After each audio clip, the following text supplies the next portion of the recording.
Jean-Claude Dreyfus. Bonjour Jean-Claude. Et un grand second rôle, vous avez tourné depuis très longtemps déjà. Alors dites-moi un tout petit peu votre présence ici aujourd'hui. Alors déjà, je viens de m'apercevoir que je suis déjà venu à Soissons pour jouer. Alors je me souviens pas quoi.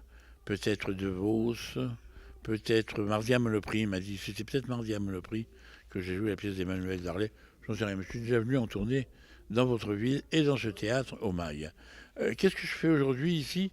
Alors je fais ce qu'on appelle en anglais un masterclass, hein. C'est-à-dire, il m'a demandé d'être un maître d'école pour les gens de son cours, de leur cours. Je suis déjà venu. C'est il y a combien de temps j'étais venu faire la masterclass déjà? Il y a 2 ans, mais c'était dans la salle où ils donnaient leurs cours. Et j'ai vu que c'était très sympathique, j'ai passé un super bon moment. Il m'a demandé si je voulais bien venir, il y aurait un peu plus de monde, puisque c'est je ne sais pas si la salle sera pleine. Enfin, disons qu'il me paraît qu'il y aurait une centaine de personnes. Et je dis, oh bah oui, oui, oui, recommençons ici, dans un autre cadre, et de venir raconter des histoires de la vie, parce que je n'ai pas l'intention d'être un maître d'école, mais plutôt un ami du théâtre, un amateur de théâtre, qui aime voir les autres, qui aime... Alors, est-ce que j'ai des conseils à donner? Déjà, peut-être ils vont m'en donner. Peut-être que je vais à une deuxième partie de ma vie et de carrière qui fera qu'ils vont m'apporter pas mal de choses et me donner pas mal de conseils. De la façon de, il y en a peut-être qui vont jouer et je vais me dire, je vais apprendre que c'est sûrement pas comme ça qu'il faut jouer. Ou alors, peut-être, ah, j'avais pas découvert ce type de choses et que peut-être dans une autre pièce je peux aller vers ça. J'en sais rien. On va se laisser. Une découverte. On va se laisser glisser dans l'aventure de cette masterclass. Et comment c'était connu, je ne sais plus. Eh ben, pour une masterclass. Ah, c'était connu à cette période-là, voilà. Voilà, non, j'ai pas connu avant. Non. D'accord. Non, mais voilà, c'est connu lors de la masterclass. C'est une pièce de Pierre Palmade et d'un autre auteur. D'accord. Et. Palmade et Muriel Robin. Voilà, donc c'est Palmade et c'est Muriel Robin et Mme Renaud qui jouent le rôle. Mais l'autre auteur, j'ai oublié le nom, tu me dis que c'est qui? Christophe Duturon. D'accord. C'est qui?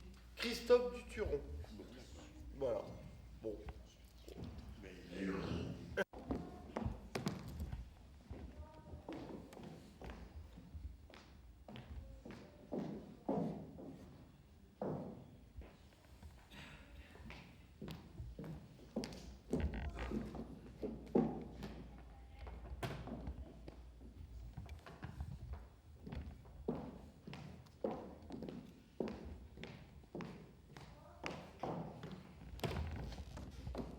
Ça ne vous dérange pas que je sois là? Non. Enfin, que je sois là depuis plus longtemps que vous? Mais non. C'est ça, vous vous dites. Je vais me mettre devant elle, comme ça la première voiture qui s'arrête, c'est moi qui monterai dedans. Ah, vous faites du ça? Non, je vends des valises à 3h du matin sur une autoroute. Je me suis dit que je pourrais faire du chiffre. C'est original. C'est pas original. C'est faux, évidemment que je fais du stop. Et la première voiture qui s'arrête, elle est pour moi. Oh là, ma petite, je veux pas du tout gâcher le début de vos vacances, mais moi aussi, il faut vraiment que je parte là, maintenant et tout de suite. Mais je ne pars pas en vacances. Moi aussi, il faut que je parte là, maintenant et tout de suite. Bon, peut-être, mais moi, c'est une urgence. Mais moi aussi, c'est une urgence. Je suis attendue. Et moi, je suis poursuivie, voilà. Mais moi aussi, je suis poursuivie. Ah bon? Et par qui? Par des gens qui m'attendent, voilà. N'importe quoi. Non, non, pas n'importe quoi. Parce qu'à force de m'attendre, forcément, au bout d'un moment, ils vont me poursuivre. Et puis, j'ai pas à me justifier. Oh là, ma petite, je joue ma vie, là. Ah, vous jouez là? Mais moi, je ne joue pas, c'est sérieux? Et moi, c'est grave. Mais moi aussi, c'est grave. Je suis en danger. Mais moi aussi, je suis en danger. Oui, mais moi, je suis une femme seule, au bord de la route, en pleine nuit. Bataille. Ah, non, pas bataille. Moi, je suis une proie. Vous, c'est pas pareil. Et pourquoi ce serait pas pareil? Ah oui, voilà, vous êtes âgé, vous risquez rien. Qu'est-ce que vous voulez dire? Écoutez, ne me forcez pas à être désagréable. J'ai l'impression qu'on n'a pas besoin de vous forcer, vous y arrivez très bien toute seule. Toute seule? Qui est-ce qui déboule sur ma nationale pendant que je suis tranquillement en train de faire du stop? Parce que moi, j'étais tranquillement en train de faire du stop. Toute seule, j'étais tranquille. Toute seule, j'étais désagréable avec personne, moi. Tout va très bien. Et bah si tout va très bien, qu'est-ce que vous faites à m'emmerder? Gardez-la, votre nationale. Moi, je ne fais que passer, je saute dans la première voiture et je vous laisse. Anaïs. Anaël. Toi? J'entends pas. Gloria? Bon. Doréa. Doréa et Anaël. Ok. Tu vois, je disais avec Camille tout à l'heure, elle a une économie de gestes qui était absolument formidable. Et Doréa aussi a une économie de gestes. Mais Anaël, tu nous expliques tout avec tes mains. Moi, je déteste ça. Tu vois, tout est accentué avec tes mains. Il y a le seul moment où je ne dis pas que c'est pas bien la façon dont tu joues, mais c'est insupportable. Et chaque chose est ponctuée par tes bras, etc. Tu vois, c'est le seul moment où tu pouvais faire un geste, c'est quand tu fais ça, c'est sûr.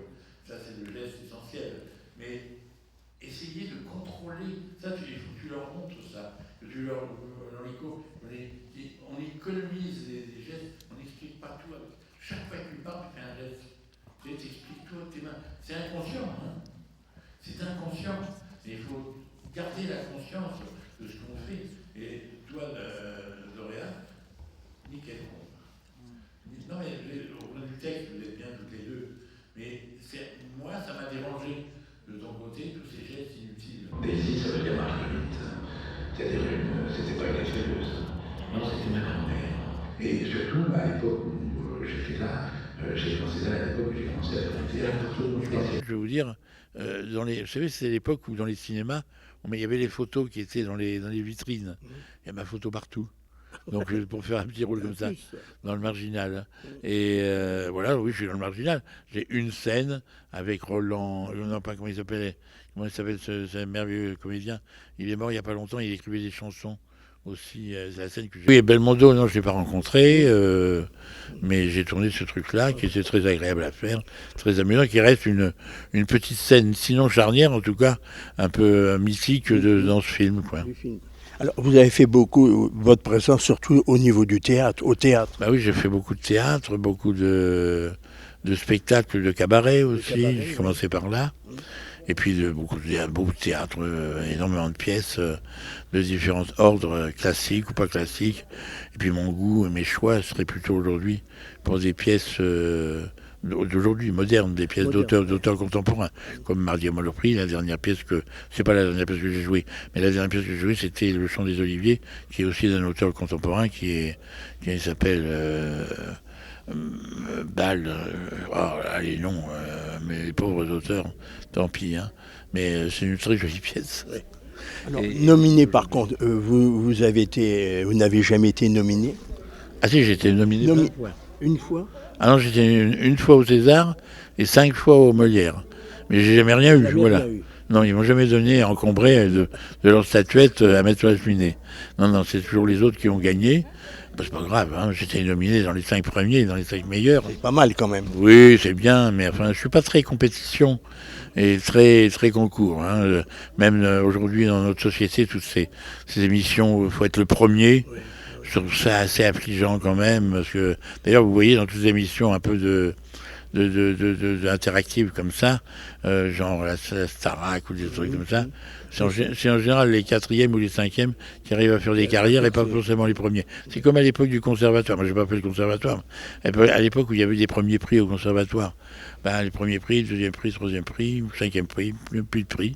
Mais en général, c'est ceux qui n'avaient pas de prix qui arrivaient à faire une carrière, et les autres avec leur premier prix, souvent ils se retrouvaient dehors, personne ne les engageait. Hein. Donc, voilà. Alors, alors je vous disais tout à l'heure, vous avez eu comme maître Raymond DeVos. Enfin, c'était un peu un début de carrière en parlant de DeVos. Comment dire? Non, j'aimais énormément Raymond DeVos. C'était un bonhomme extraordinaire que j'ai eu la chance de rencontrer parce que chez Harcourt, le photographe, vous savez, Harcourt, ils avaient fait à une époque un bouquin avec les anciens et les nouveaux. Sur la couverture, il y avait Michel Morgan et Carole Bouquet. Et moi, sans nous demander ni à lui ni à moi, ils avaient mis Raymond DeVos, Jean-Claude Dreyfus. Hein. Donc ça m'avait énormément touché. Et c'est vrai qu'on avait un petit fer en commun là, et puis j'ai un petit côté rigolard dans l'œil. Mais enfin, je n'ai pas le talent de Raymond DeVos. Moi, j'écris pas déjà. Donc, et puis, de fil en aiguille, on s'est rencontrés dans un autre bouquin, on nous avait réunis aussi. ce qui est quand même très, très mystérieux et bizarre.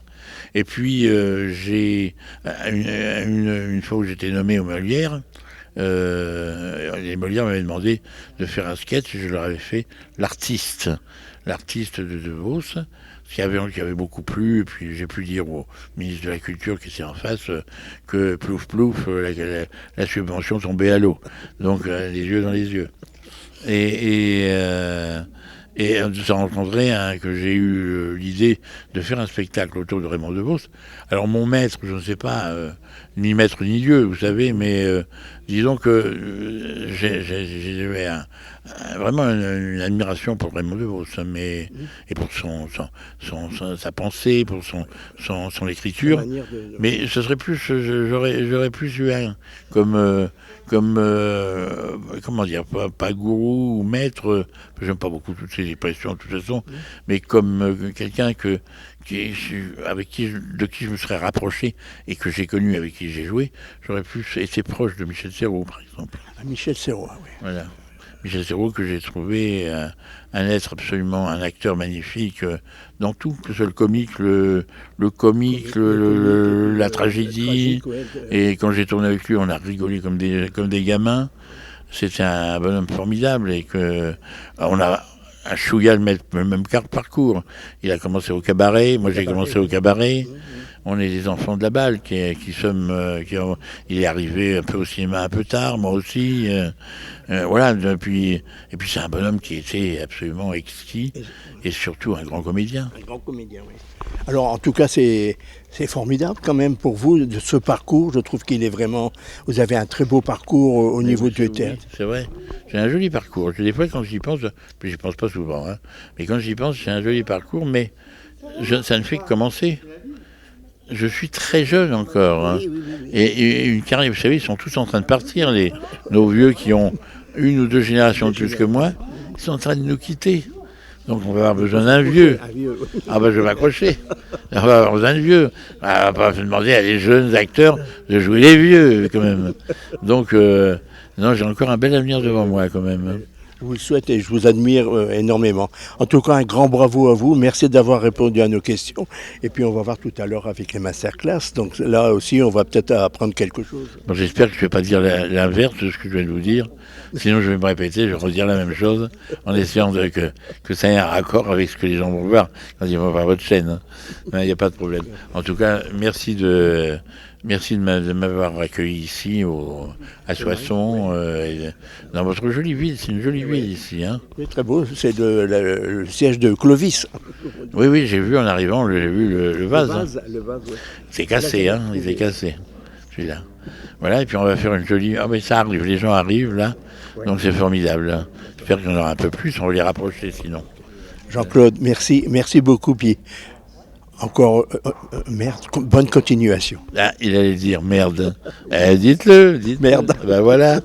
Je trouve scandaleux, il n'y a pas d'autre mot, scandaleux qu'une chaîne de télévision française diffusée sur l'intégralité du territoire national autorise un type comme moi à s'exprimer. C'est une honte.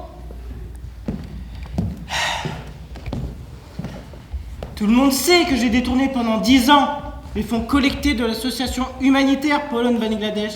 C'est un mystère pour personne. Je suis très impliqué dans l'affaire de fausses factures de Nice.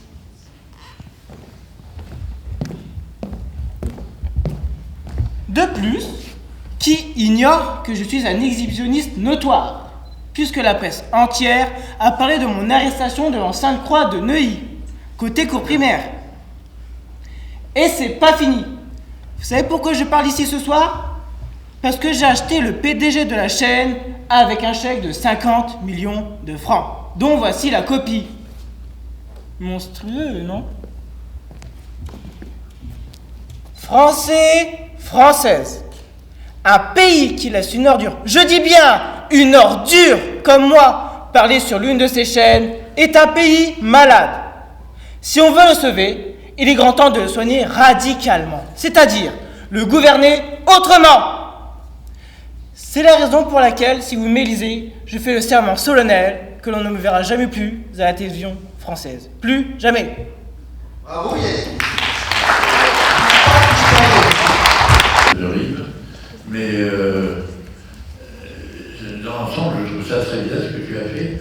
Ça manque un petit peu de... vers nous. Quoi. Tu vois, on te sent un peu timide. C'est un texte arrogant. Hein, c'est notre révolution du samedi à nous, là, tout d'un coup. Hein, et que c'est dommage que tu n'aies pas été plus loin dans le... Je ne sais pas pourquoi tu fais ces déplacements. Pourquoi? Explique-moi. Bah, en fait, quand je vais jouer ma scène à droite, je devais faire des déplacements. Oui. Et du coup, bah, je sais pas, je me suis... Et c'est quoi la raison de ces déplacements? Je n'ai pas compris. Bah, en fait, pour pas rester toujours au même endroit, en fait. Pour faire vivre un peu le personnage. Ben, c'est quoi, c'est mieux de rester au même endroit? C'est comme les gestes, ça. Des fois, c'est mieux de rester au même endroit et de même s'avancer vers nous pour nous parler à nous et de peut-être, je ne sais pas si c'est porter la voix ou articuler un peu plus et donner un peu plus de mordant à ce texte, tu vois.